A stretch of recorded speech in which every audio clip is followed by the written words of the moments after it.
through the glass, a father. The corridors of the East Wing were hushed.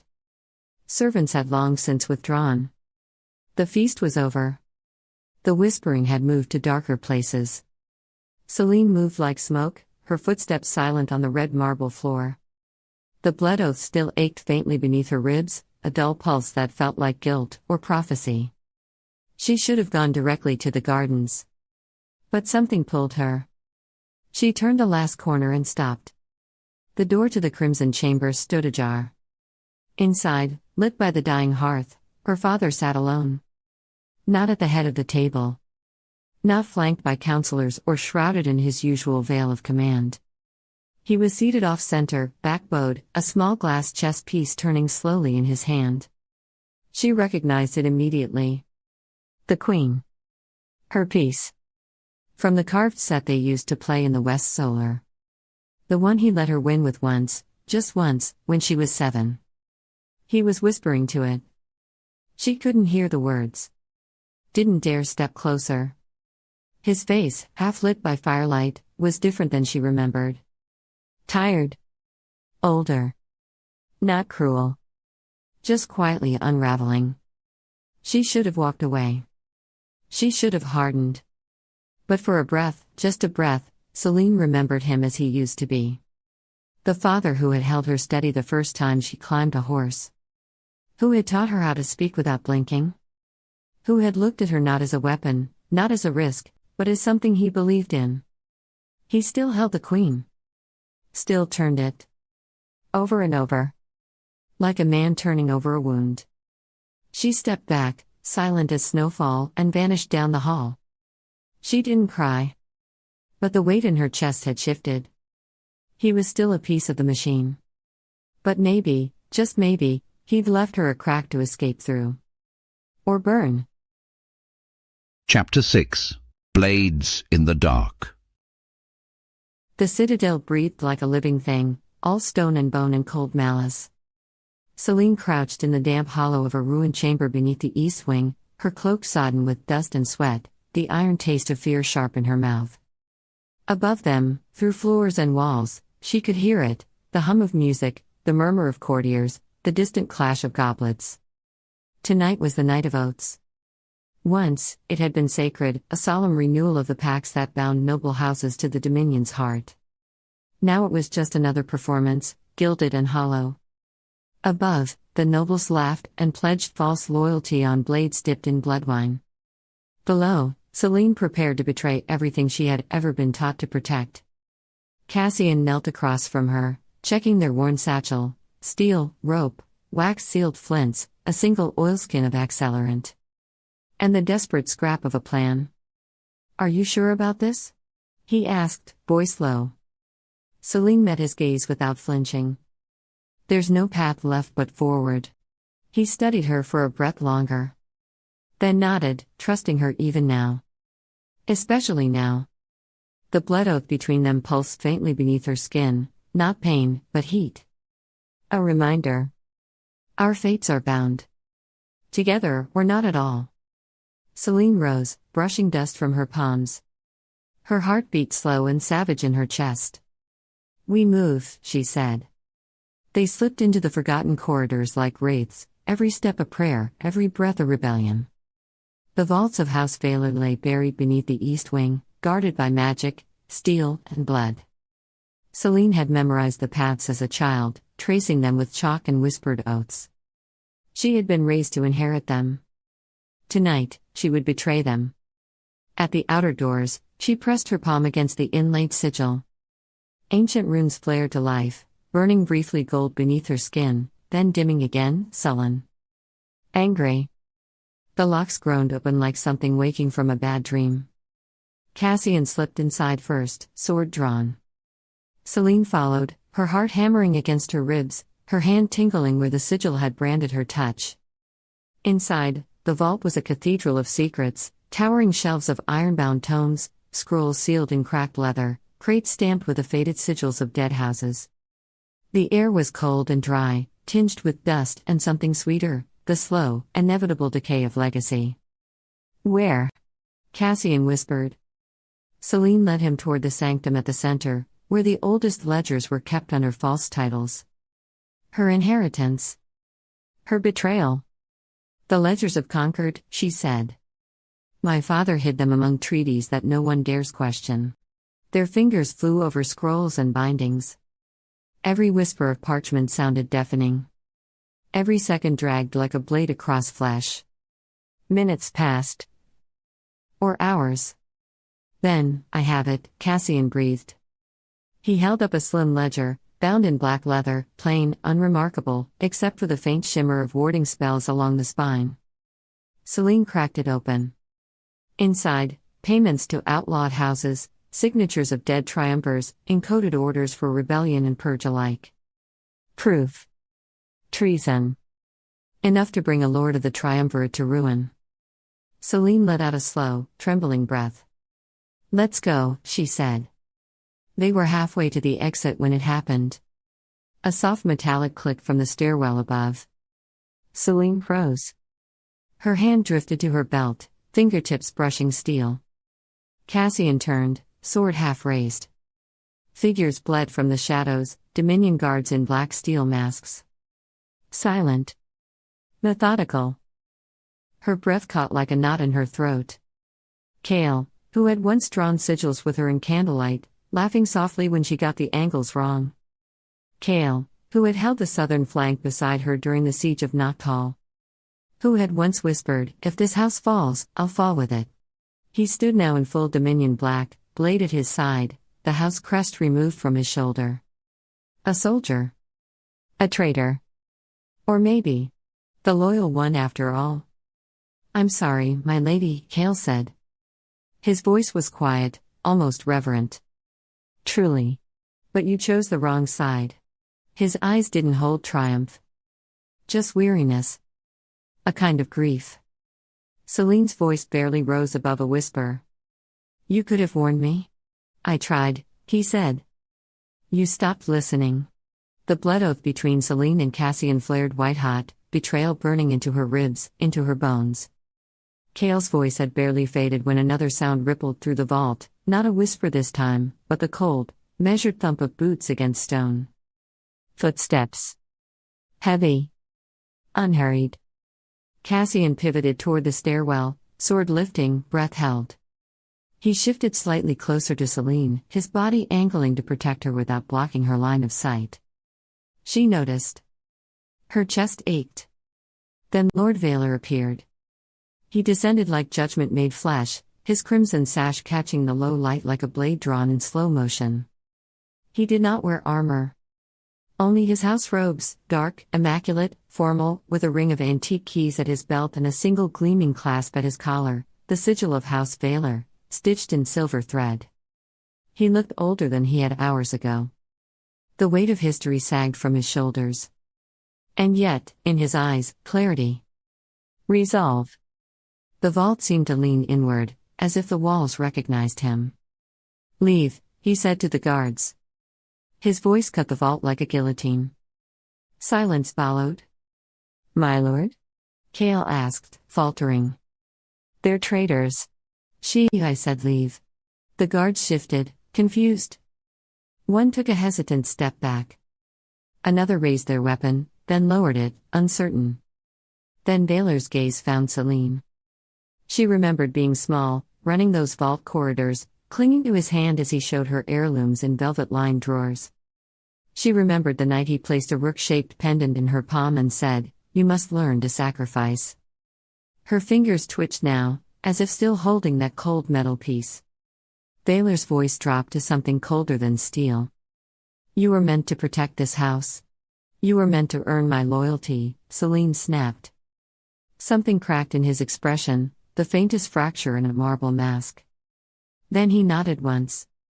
Final. So be it. He turned to Kale. Kill them both. Kale surged forward, drawing steel, too fast, too close. Selene barely got her blade up in time, parrying with a ringing clash that sent sparks dancing across the floor. Their blades screamed against each other. Cassian lunged at the nearest guard who hadn't yet retreated, driving him back into a shelf of scrolls. Paper burst into the air like startled birds. Veylor raised a hand. Arcane glyphs flared at his wrist, words bound in blood and name. Shelves groaned and collapsed as ancient protective spells twisted into offensive force. The very stone of the vault buckled as pressure built in the air. Selene dodged a collapsing column of ledgers. Her boot slid on parchment, and she nearly lost her balance before slamming into Cale's chest, her dagger flashing upward, missing his throat by inches. "You swore to me," she shouted. Cale grunted, deflecting with a vambrace. "And I'll die for that oath, but not tonight." Cassian cried out. A blade had grazed his arm, but his stance didn't falter. Blood welled through his sleeve. He pivoted, brought his sword down in a clean arc that split a guard's spear in half. "Selene, now," he shouted. She ducked under Cale's next swing, rolled toward the sanctum doors. Cassian was already backing toward her, sword sweeping in broad, warning arcs. Veylor raised his hand again. More glyphs. More power. The vault shook. Stone cracked. Shelves fell like dominoes, scrolls unraveling midair. Cassian grabbed Selene's arm. Together, they sprinted for the exit, ledger clenched to Selene's chest, Cale's voice shouting behind them, Veylor's final command echoing off the stones, "Burn the vault if you must, but do not let them leave with that book." They reached the outer doors, the exit now half buried in debris from the collapsing vault. The sigil plate flickered, unstable, damaged by the force of Veylor's spell. Cassian slammed his shoulder into a fallen beam, clearing a narrow path. Behind them, Cale roared orders. More guards spilled into the chamber. The vault was choking on dust and firelight. Selene glanced at the ledger in her arms, black leather, still warm from her grip. The proof. Everything they came for. Everything they couldn't keep. "Cassian," she said, breathless. "I need fire." "What? Now?" He blinked, saw the look in her eyes, and didn't argue. He pulled a sparkstone from his belt and struck it against the edge of his blade. Selene tore the cover from the ledger. The warding spell cracked, not just a shimmer, but a sound, like ice breaking over a grave. She dropped the book onto a shattered stone pedestal and dragged the spark across its spine. Flames leapt high. The fire caught with terrifying speed, fed by old parchment, ancient oils, powdered enchantments. The ledgers combusted with a hungry shriek, the very magic within them turning to heat and smoke. Cale screamed behind them, "No." The guards hesitated, thrown by the sudden inferno. One of them backed into a shelf that collapsed in a burst of sparks. The fire was more than heat, it was revelation undone. Legacy incinerated. Selene's lungs burned. Her eyes stung. Cassian took her hand.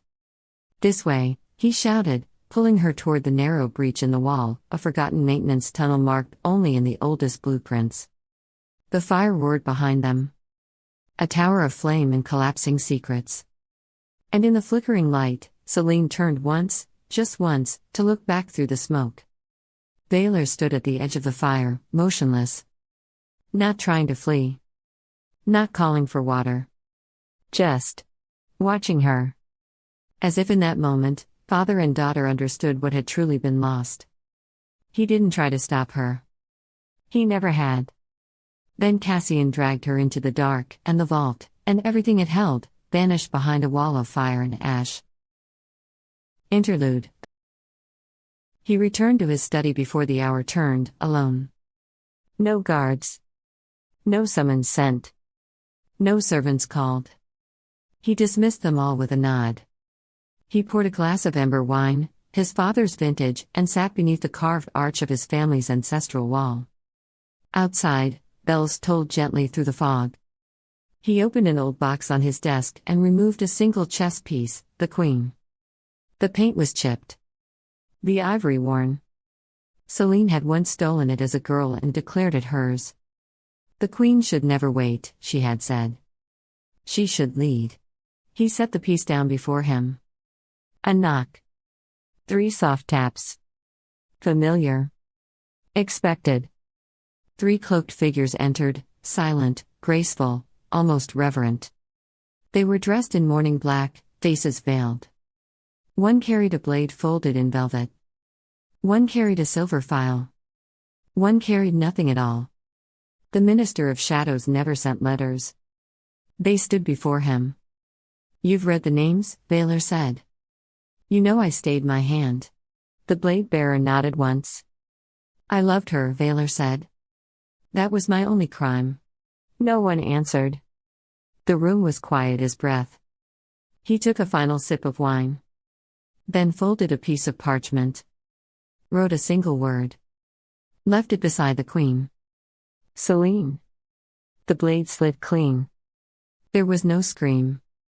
Only the thud of a body that had long since accepted its fall.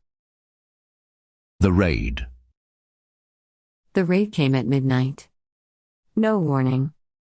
No pretense of justice.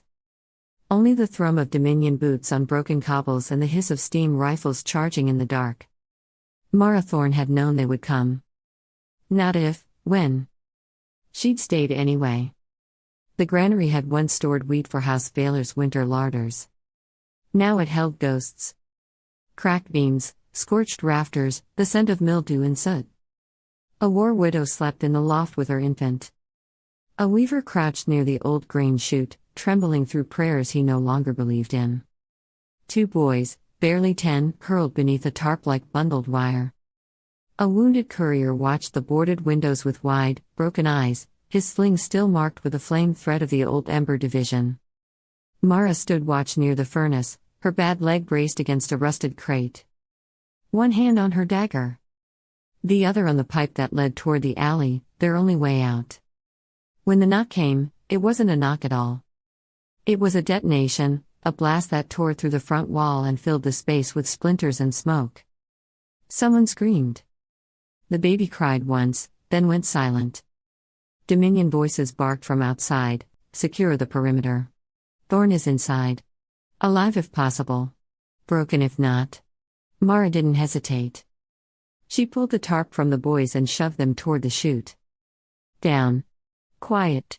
Run when you hit dirt. Don't stop." She turned to the widow in the loft. "Go." The woman stared, frozen, until Mara shouted again. She moved. The door shattered inward. Gas hissed. A Dominion soldier in scaled black armor charged through the smoke, too fast, too confident. Mara met him with the crate's iron edge. It cracked across his helm. He staggered.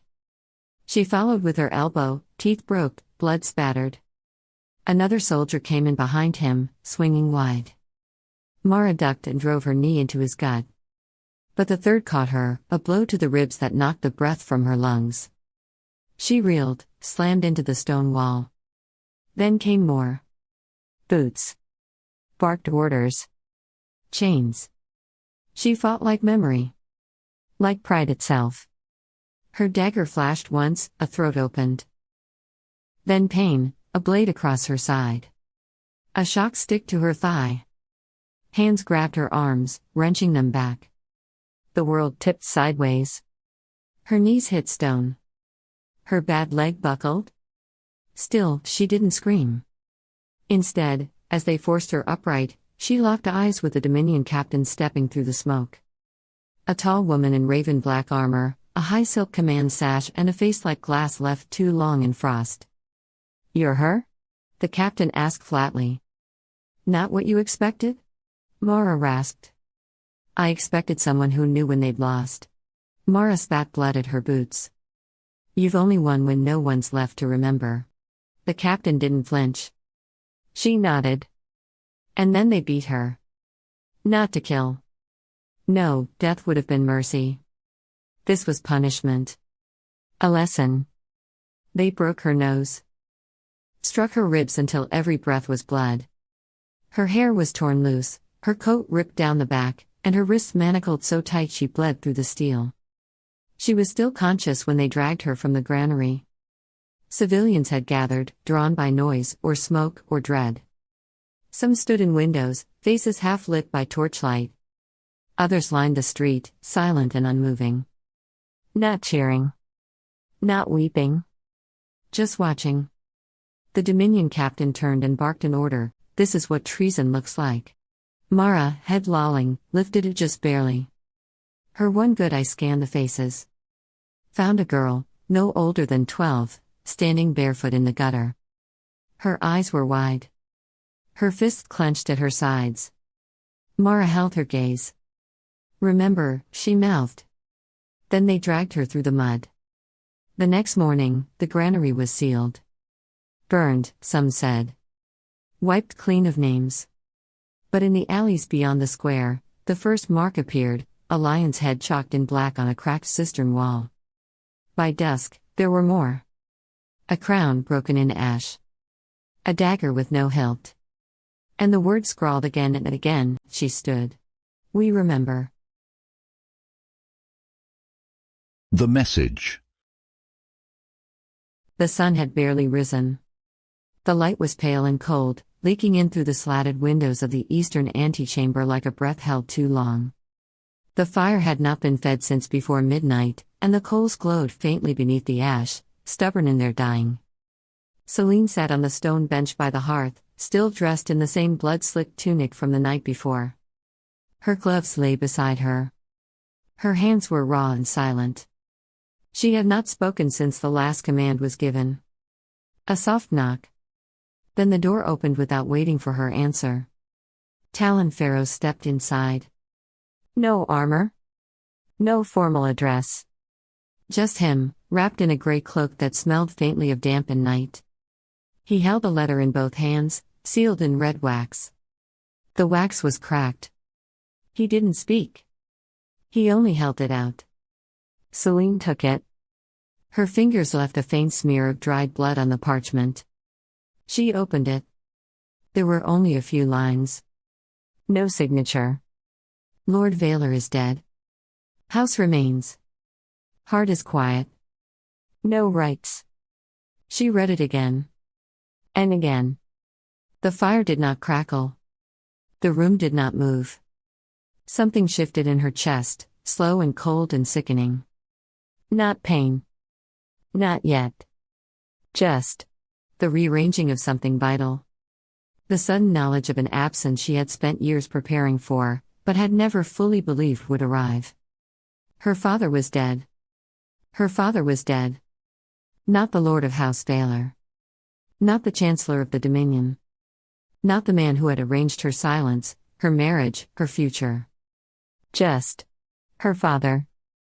The man who had held her steady when she first tried to climb. Who had taught her how to bluff, how to speak without blinking. Who had let her win one game of chess. Only one. But he'd smiled. She had seen him.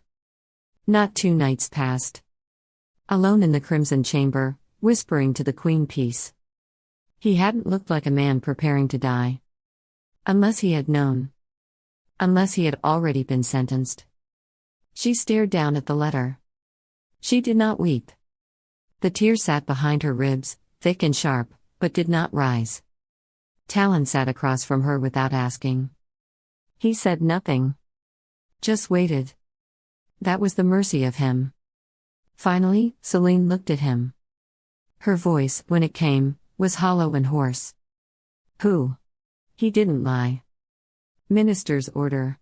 Quiet knives. Her breath hitched. Just once. She looked back to the fire. The letter curled in her hand. She didn't let it go. She let it blacken slowly, edge by edge. They made it look clean, Talon said. Of course they did. The fire caught the last line, no rights. Selene stood. Her legs ached. Her spine felt heavier than it had last night. She walked to the desk. Picked up the Queen piece. She had kept it close, tucked among the things no one was allowed to touch. She turned it over once in her fingers. Then twice. Then again. He hesitated, she said. That's why they killed him. Talon didn't disagree. Selene looked toward the window. The sun was rising. Cold and pale. No warmth. He wasn't brave, she said. Not the way we needed. Not for what comes next. She closed her hand around the Queen. But he remembered who I was. At the end. That's something. Silence stretched. What will you do? Talon asked. Selene looked down at the piece again. Her fingers shook once, just once. Then steadied. What I was born for. She turned back to the fire. Tossed the last blackened curl of parchment into the flames. The queen she kept. The silence she carried with her out the door. Chapter 7. The Fall from Grace. Selene staggered against the catacomb wall, her vision swimming. Every muscle screamed. The copper tang of blood coated her tongue. Her cloak clung to her in damp, frayed tatters, and cold sweat glued her hair to her temples. Somewhere behind her, Cassian cursed under his breath, clutching his side where a dominion blade had slashed deep. Both alive. Both bleeding. Barely. Above them, the citadel roared. Bells told the hunt, deep, endless knells that split the night into ragged shards. Somewhere, banners were lowered. Orders barked. Names cursed into the stone and sky. Selene Veylor, traitor. Cassian Merrow, condemned. The proclamations would already be flying through the court, scribed and sealed. House Veylor disavowed. Merrow outlawed anew. Their faces plastered on parchment for the hunters to tear apart. She pressed a bloodied hand against the rough stone, forcing herself upright. Move. Breathe. Survive. We have to go, she rasped. Her voice scraped raw in her throat. They'll drive the hounds into the lower tunnels by dawn. Cassian leaned heavily against the opposite wall. Pale, blood soaking through his ruined tunic, but grimly upright. They've sealed the inner gates, he said. There's no going back.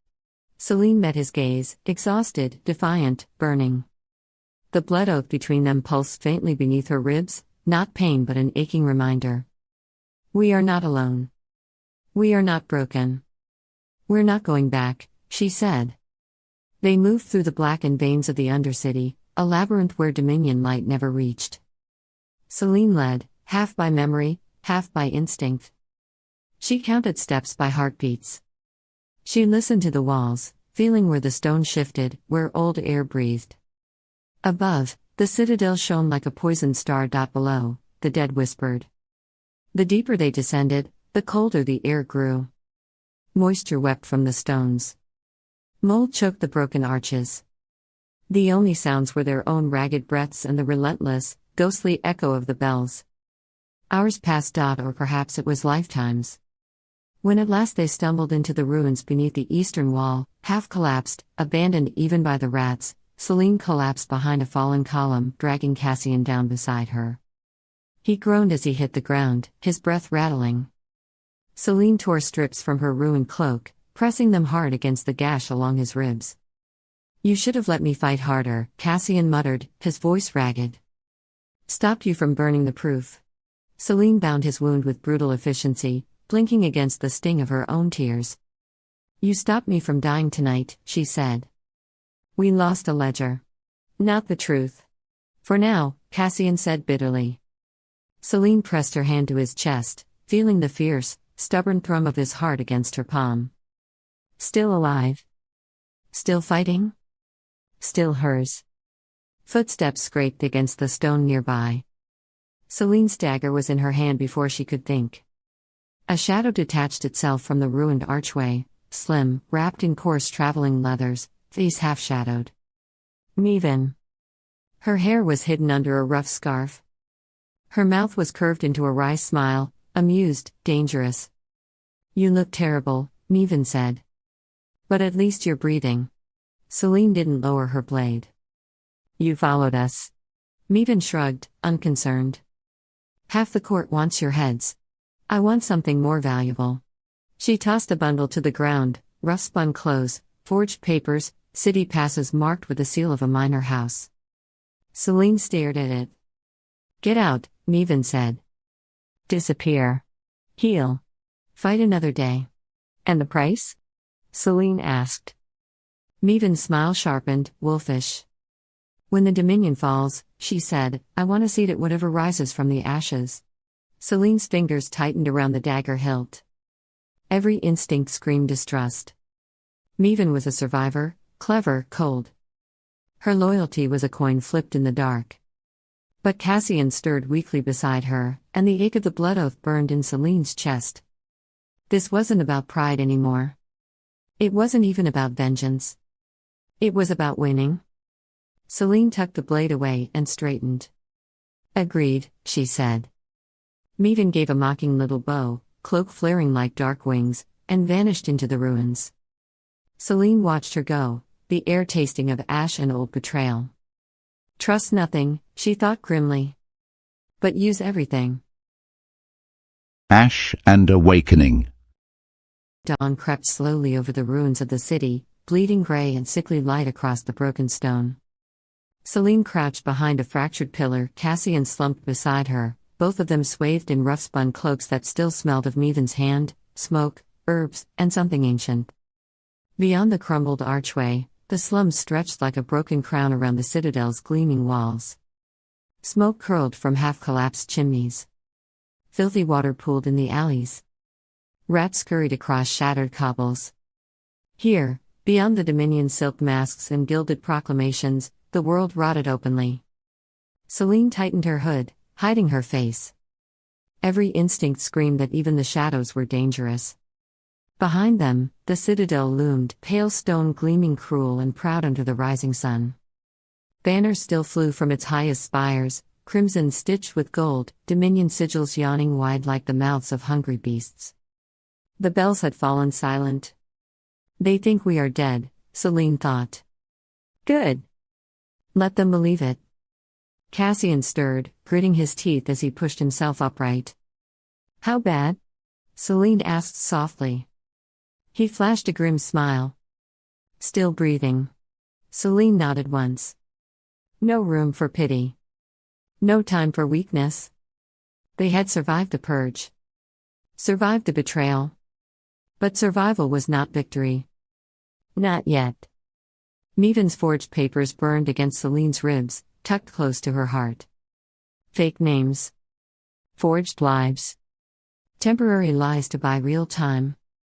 The blood oath pulsed faintly under her skin, not warning, not pain, but a steady thrum. A vow remembered. A battle yet to come. They moved at dawn's edge, slipping through the decaying streets like ghosts. Past vendors hawking spoiled goods under tattered awnings. Past men who watched them with the dead, hollow eyes of the starved. Past children with sharp faces and sharper knives. This was the other face of the Dominion, the one the court pretended did not exist. The price of power paid in forgotten lives. Selene felt the fury coil tighter with every step.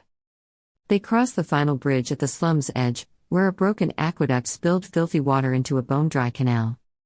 Beyond, the eastern gates yawned open, not guarded, for there was nothing outside the citadel that the Dominion feared. Nothing yet. Selene and Cassian slipped through without challenge. No banners. No cheers. Only the wind. Beyond the walls, the world stretched wide and broken. Ruined villages sagged against the hillsides. Ash-choked fields stretched to the horizon. The remnants of old wars scarred the earth, trenches, burned towers, stone roads leading to nowhere. Selene pulled her hood lower against the rising sun. She felt the citadel at her back, a weight, a memory. Cassian drew up beside her, breathing hard but steady. For a moment, they simply stood there, two fugitives, blood-stained and hollowed and alive. Cassian glanced at her, exhaustion and stubborn defiance etched into every line of his face. "We have nothing left," he said hoarsely.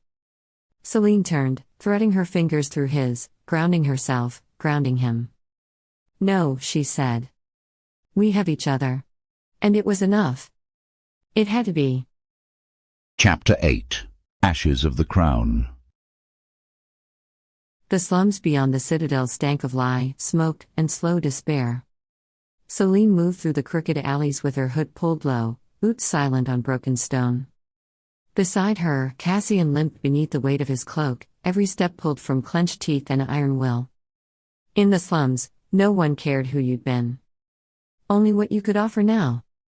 They passed ruined murals defaced with ash. Propaganda posters, once demanding loyalty to the triumvirate, had been overpainted with crude symbols, a broken crown. A flame with no name. Words scrawled in charcoal on doors and crumbling walls. Ash remembers. The flame returns. Bend or burn. Ghosts of rebellion haunted the alleys. Rumors of nobles who had fled. Of prisoners who never reached the gates. Of voices whispering truths beneath the rot. Selene said nothing. But something stirred in her chest. A thread pulled taut. Their shelter was a tenement above a tanner's shop, where the stench of hides clung to everything. The walls wept with damp. Rats ruled the rafters. The mattress was straw and mold and stubborn hope. It was miserable. Filthy. Perfect. Cassian collapsed onto the bedding with a hiss that barely escaped his lips. Selene dropped beside him, breath shallow, fingers quick as she unwrapped the bandages at his side. The wound was healing, barely, but angry red lines spread from its edges. Heat pulsed beneath the skin like coals buried too deep. Selene cursed under her breath, fumbling for their last vial of boiled water. "I need salve," she muttered. "Cleaner water. Herbs." "This is," Cassian caught her wrist. His grip was weak, but his voice was steel. "Selene." She looked at him. Really looked. He was burning up, but his eyes were clear, and full of something harder than pain. "Rest," he said. "We can't," she snapped. "You're getting worse and I led us here, you saved us." He smiled faintly, and it broke her. Because it was the smile of a boy who had once stood in a ballroom and asked for a dance. And of a man who had followed her into fire. "Then let's make them bleed first," he said. Selene swallowed the ache. Not at once. 2 nights later, she sat in the smoke-thick shadows of a tavern called the Shattered Crown. It was carved into the bones of a ruin, a broken hall with charred rafters and walls that leaned like drunk kings. Smoke curled thick through the beams, heavy with sweat, rot, and secrets. Every conversation was a wager whispered beside a knife. At the center of the room, someone had nailed a rusted diadem to a cracked wooden post. The crown hung crooked, pierced and bleeding rust. A joke. A warning. A prayer. Selene nursed a mug of bitter beer, listening. The whispers came fast now, purges, disappearances, lists of the irreconcilable. Not just thieves or agitators. Nobles. Dissenters. Ghosts. She caught the name in a lull between dice rolls and threats, Marathorn. A once loyal general. Rumored dead. Rumored worse. Selene's hand tightened around the mug. If she was alive, if she was being moved tonight, across the room, Cassian leaned against the scorched beam, hood shadowing his fevered eyes, scanning exits like a wounded wolf. When the tavern noise surged again, he crossed to her and slid into the seat beside her. "Second bell," he murmured. "West Gate." "They're moving her then." Selene's eyes met his. Fierce. Steady. "Then we stop them." Back in the tenement, Selene cleaned the blade Cassian handed her. Each stroke against the whetstone steadied her heartbeat. Each flicker of steel whispered, "You are not prey anymore." Cassian sat across from her, pale and sweating, but the fire in his eyes had not dimmed. "You don't have to do this," he said. She looked up. One brow arched. "You could leave," he continued. "We both could. Cross the border. Disappear. Let the world burn without us." "And you'd go with me?" she asked. Cassian didn't answer right away. Then he shook his head. "No." Selene set the dagger down gently. Crossed to him in silence. Sank to her knees. Touched his fevered face. "If we fall," she whispered, "we fall together." Cassian's hand trembled as it cradled the back of her neck. Their foreheads touched. Breath mingled. The blood oath pulsed, not pain. Promise. And then he kissed her. It wasn't sweet. It wasn't clean. It was desperation and defiance and something that tasted like a vow. When they broke apart, the candle guttered low. "No more running," Cassian said. Selene smiled. Fierce as fire. "No more hiding."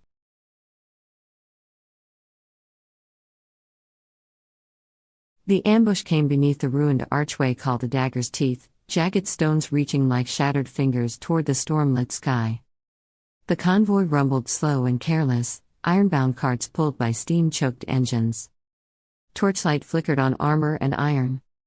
Guards marched beside the wagons, visors low, boots sure. The prisoners didn't cry out. They'd long since learned silence. Selene moved through the dark like a phantom. Her dagger kissed the throat of the first guard, no sound, no mercy. He fell like a dropped sack. Cassian was slower. He grunted as he lunged, his wound tearing open with a hiss. His blade still found its mark, but blood soaked his side. He staggered. Selene caught him. Foreheads touched again, one breath. "Stay up," she breathed. "I'm not done," he growled. The battle was brutal. Dominion guards fought with precision, not panic. One barked clipped orders. Another, a woman with a cracked helm and haunted eyes, fought like she welcomed death. Selene met her in sparks and steel. "Run," she warned. The woman spat blood. "You first?" One feint. One slip. And the woman fell. Smoke thickened. Blood slicked the stones. One cage cracked open. Then another. And another. Limbs. Voices. Life. From the final cart, a figure stepped down. Tall. Scarred. Eyes like razors beneath matted hair. She moved with a soldier's grace. Stood with a storm's silence. Selene's breath caught. "General Thorn," she said. The woman blinked. A slow, sharp smile. "You know my name. We heard you were dead." "I was," Mara Thorn said. "Then I got better." Cassian coughed behind them. "We need fighters." Thorn looked at them. "The blood. The broken. The fire." Then she bowed, not low, but enough. "My name is General Mara Thorn," she said. "And if you're building a rebellion," a pause. A grin like flint sparking steel. "You just found your first army." At dawn, Selene stood atop a broken wall overlooking the slums. Below her, the city stirred. Not to bells or orders, but to shouting. To gathering. Fires burned where Dominion banners had fallen or fled. And in the streets, 100 voices murmured, names, oaths, memories. Mara Thorn stood in the square, barking commands, rallying the forgotten. Strips of cloth became banners. Kitchen knives became swords. Prisoners became soldiers. Cassian stood beside Selene, cloak wrapped tight, blood soaking his bandages. He looked at her, not with pity, but with pride. "We're not nobles anymore." Selene turned to him, wind tugging her hair. "No," she said. "We're something worse. A beat. Together, rebels." And from that high wall, watching the city rise, Selene felt the fire catch. Not fear. Not guilt. Purpose. The Dominion had taught her how to kneel. Now, it would learn how she burned. Chapter 9. The Fire That Follows. The ruins crackled with low fires and murmured voices, a fragile heartbeat beneath the shattered sky. Selene stood with Cassian and General Mara Veylor around a broken stone table in what had once been the archives of House Reiner. Now it was soot, broken stone, and wind. The shattered dome above had once held painted constellations. She could still see flecks of gold, swallowed now by ash.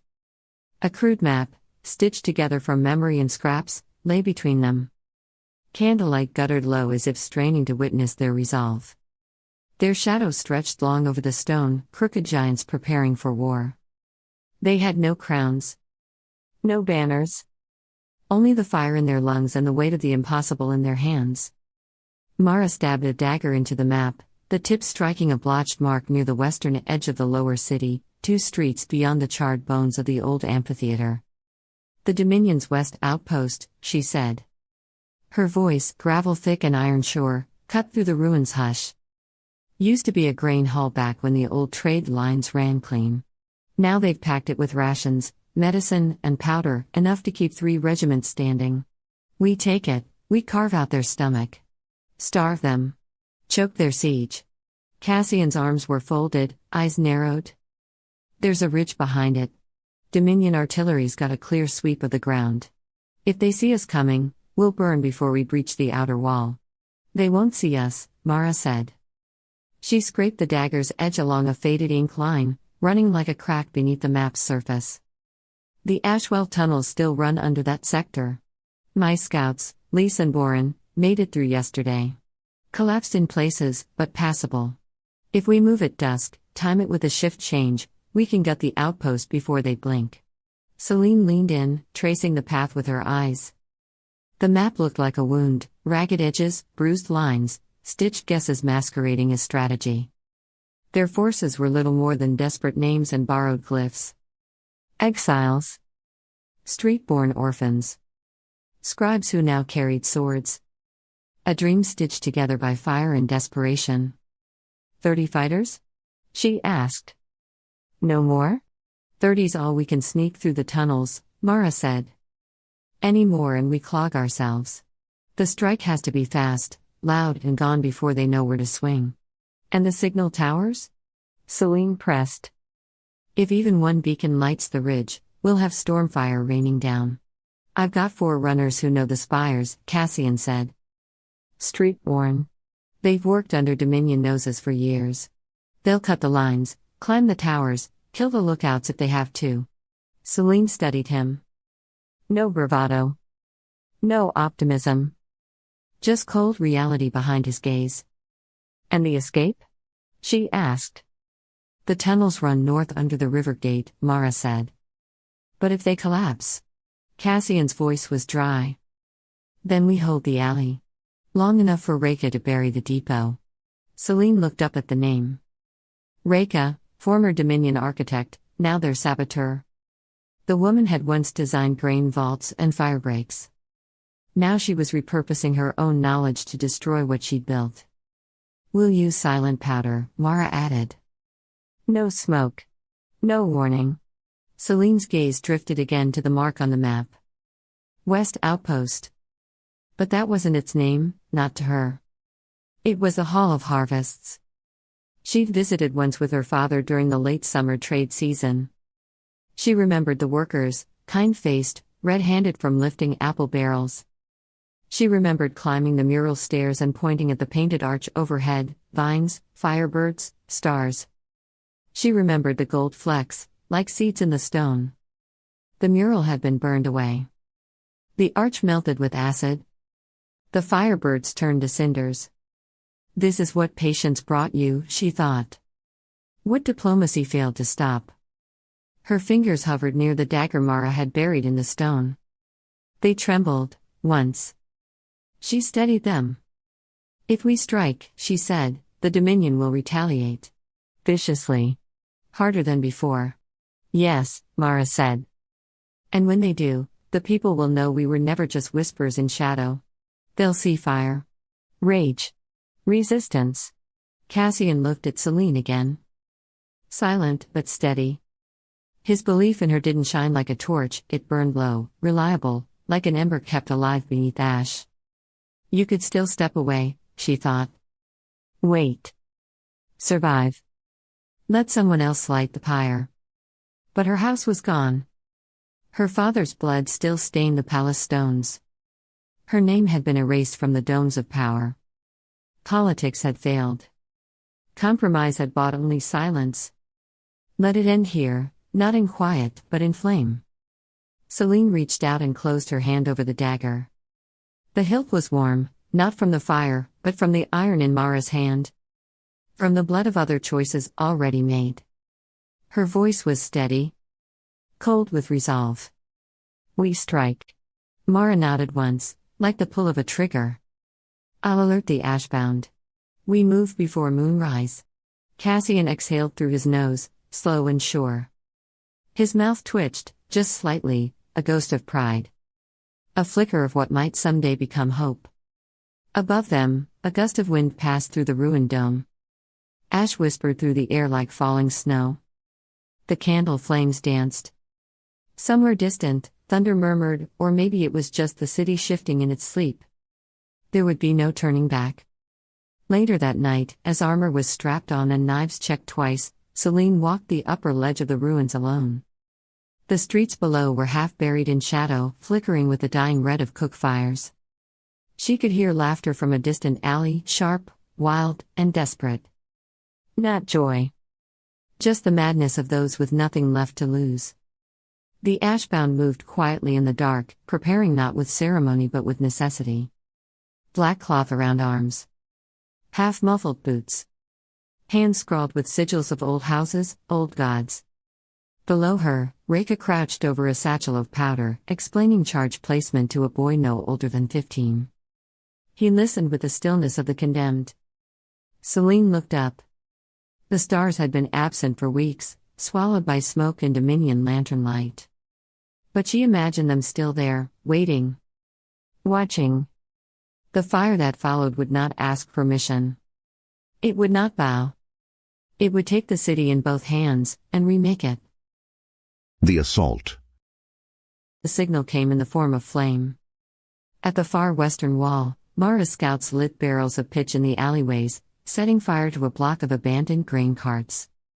Black smoke spiraled upward, a decoy blaze designed to draw Dominion eyes to the rear. A moment later, thunder ripped the air. Cassian's saboteurs had buried charges beneath the old catacombs, and when they detonated, the entire eastern wall of the outpost buckled inward with a deafening roar. Stone shattered. Dust billowed. The ground beneath the Dominion garrison shivered. Selene didn't wait for orders. Didn't wait for the fear. She was already running. For the fallen, she cried, voice rising above the chaos like a blade unsheathed. The rebels surged forward.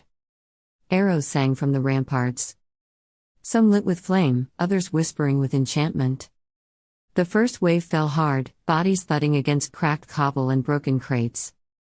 One man, Kellen, took an arrow to the throat mid-cry and dropped without a sound. Selene ducked beneath the lip of a collapsed archway. The sting of ash clung to her throat, and the heat from the fires behind her painted the morning sky blood orange. Then she moved, fast.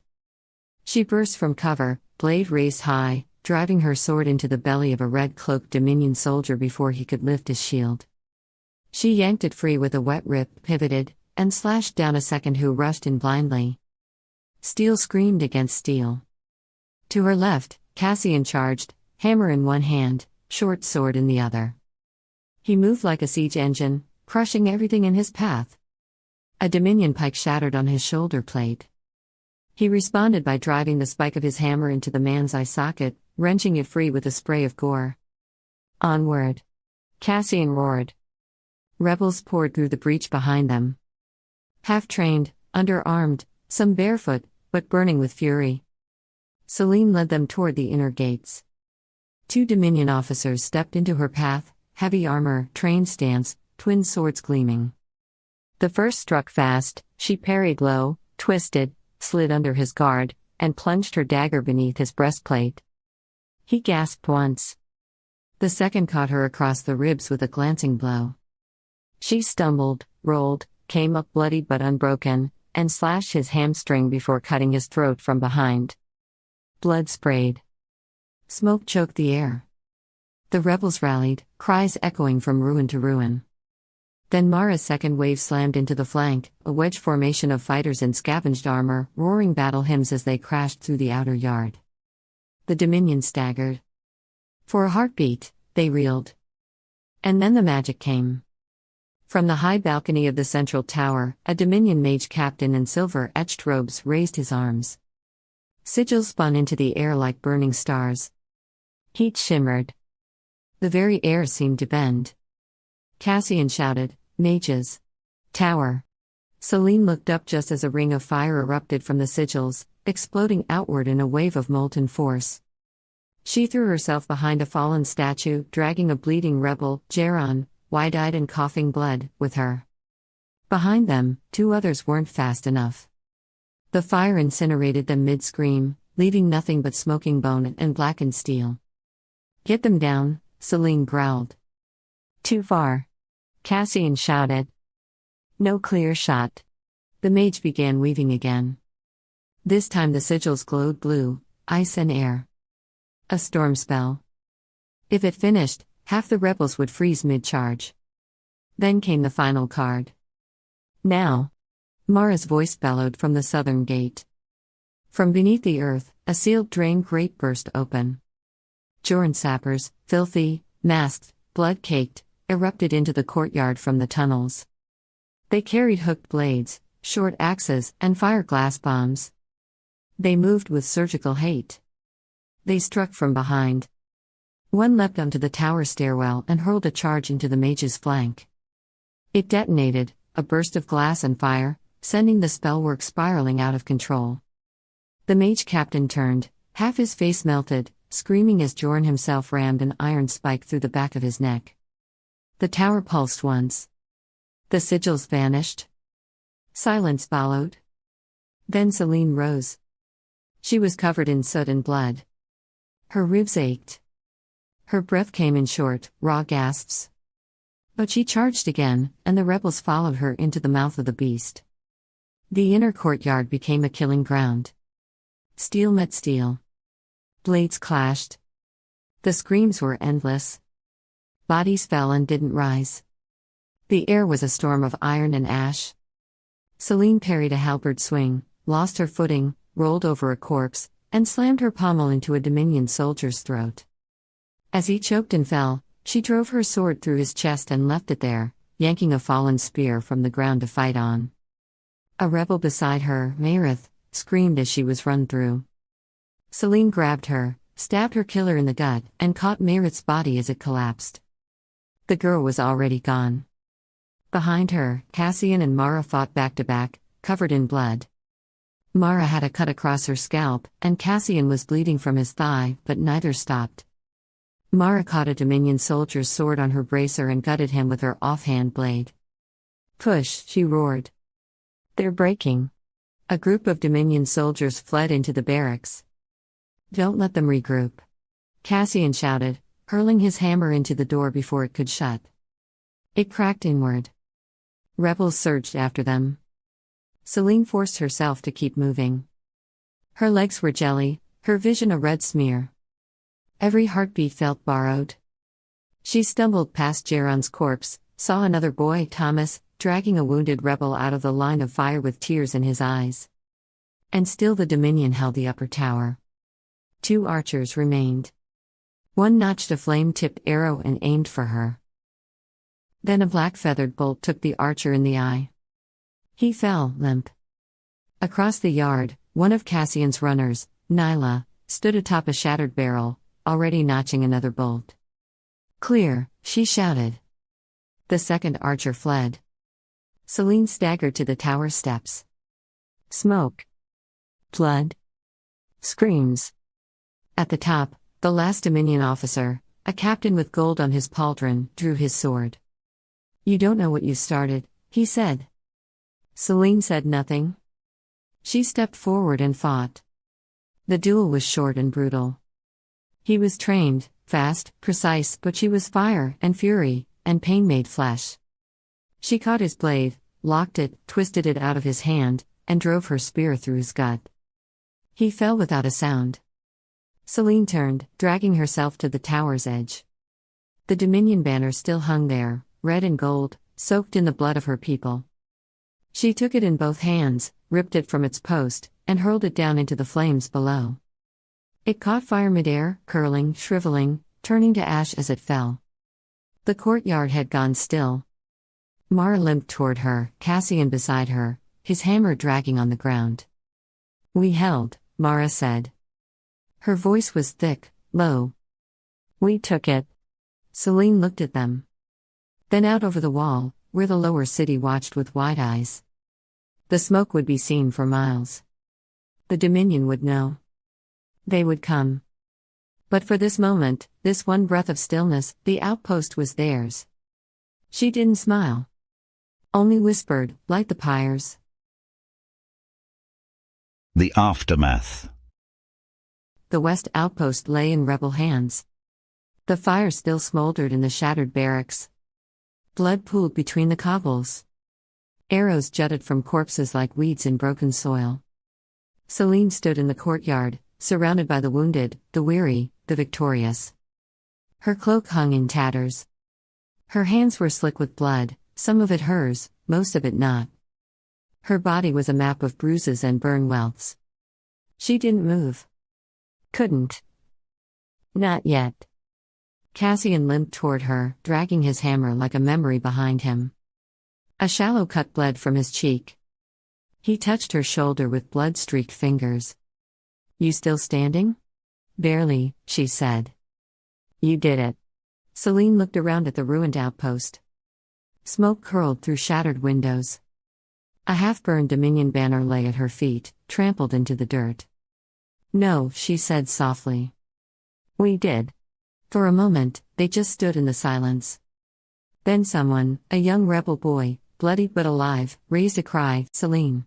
Selene!" Others picked it up. A chorus, cracked and raw and defiant. "Selene! Selene! Selene!" She turned away from it. Her eyes scanned the fallen. Jaron. Mayrith. Thomas. Dozens she didn't know, but would never forget. They hadn't died for a chant. Mara strode past the gathering crowd, her armor scorched, her expression grim and proud. "They'll remember this," she said. "The day the fire rose. We broke their line. Now we break their will." Selene said nothing. She moved toward the western watchtower, its steps blackened with ash. Slowly, deliberately, she climbed to the top. The city spread out below, rooftops, alleyways, and smoke. Watching. Waiting. Where the Dominion banner had once flown, she stood. She drew her sword, battered, blood-stained, and raised it high. The setting sun caught the steel. A line of fire against the dark. Her voice rang out like a bell of war. "This is our fire," she shouted. "Let it burn everything that holds us down." The rebels roared below her. A sound that shook the stones. From the north, signal towers flickered, the Dominion had seen the blaze. From the east, thunder rumbled, maybe a storm, maybe marching boots. But in this moment, beneath a bleeding sky, Selene felt it, hope, in fire. In ash. In blood. The rebellion had truly begun.